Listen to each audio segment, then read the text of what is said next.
Your surgeon will perform an abdominal aortic aneurysm repair to prevent the rupture of a bulging area of your aorta. The largest artery in the body is the aorta, which is attached to the heart and receives blood directly from the left ventricle, or main pumping chamber. The aorta is divided into 4 parts: the ascending aorta, aortic arch, thoracic aorta, and the abdominal aorta. The abdominal aorta is the last and largest section of the aorta. It supplies blood to the lower regions of your body, including the organs in the abdomen and pelvis. The abdominal aorta ends around navel level, where it splits into the 2 iliac arteries that carry blood to the legs. The aorta has a thick wall so it can withstand the high pressure of blood being pumped from the heart. Over time, the wall of the aorta may weaken, slowly bulging outward like a balloon. When this condition occurs in the abdominal region, it is called an abdominal aortic aneurysm. Your surgeon will perform an open abdominal aortic aneurysm repair when the diameter of your aorta exceeds 2 inches, or if you're having symptoms such as intense abdominal pain or an abnormally prominent abdominal pulsation. Before the open procedure, an IV line will be started to provide you with fluids, antibiotics, and anesthesia. A traditional open surgical repair is performed under general anesthesia, which means you will be asleep for the duration of the procedure. A breathing tube will be inserted through your mouth and into your windpipe to help you breathe during the operation. When you are asleep, a catheter will be inserted into your bladder to drain your urine and monitor your kidney function. Your surgeon will begin by making an incision from the breastbone to below the navel.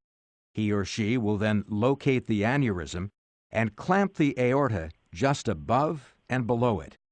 Your surgeon will then open the aneurysm and sew an artificial graft, the same size and shape as a healthy aorta, into place. Your surgeon will stitch the wall of the aneurysm closed over the newly placed graft.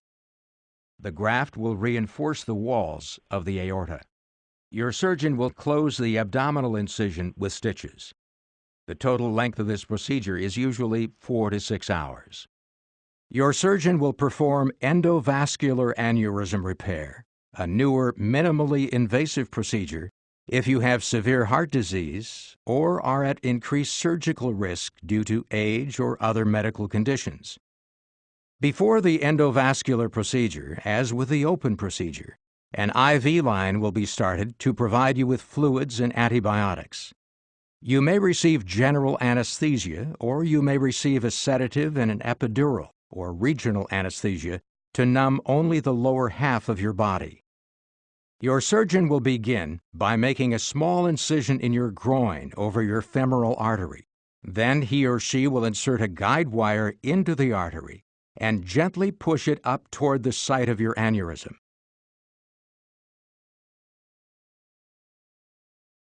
A catheter or hollow tube will be passed over the guide wire and pushed toward your aneurysm. Using live X-ray pictures as a guide, your surgeon will pass an endovascular stent graft, a compressed fabric and metal tube, through the catheter to the aneurysm. Then he or she will open the graft, which will be held in place with metallic hooks and stents. Your surgeon may insert additional graft components to extend the graft into the blood vessels supplying your legs. Once the graft is in place, your blood will flow through it, not into the surrounding aneurysm sac, which will remove the pressure from your aneurysm. Finally, your surgeon will remove the catheters and close the incisions in your groin. The procedure will generally take 2 to 3 hours. After your procedure, if you had a breathing tube, it will be removed, and you will be taken to the intensive care unit for recovery. You will receive fluids and nutrition through your IV. You may also have a tube inserted through your nose and into your stomach to remove secretions until your intestines regain normal functioning. The usual hospital stay for an open procedure is 5 to 10 days, while the stay for an endovascular procedure is usually shorter, at 2 to 3 days.